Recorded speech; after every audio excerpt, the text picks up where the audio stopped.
Welcome back to another technical deep dive here in the debug zone. Today we're tackling a big question and breaking it down with insights from other users.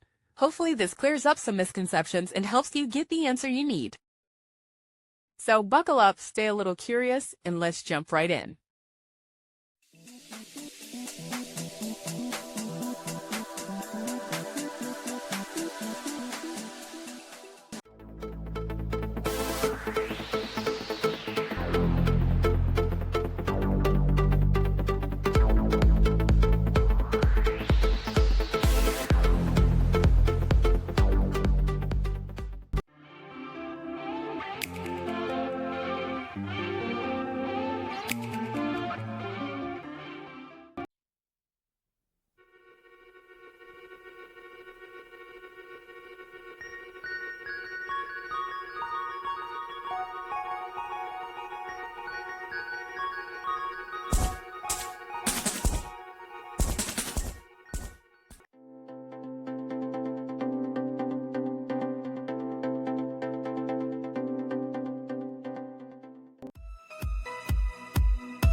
And that's a wrap.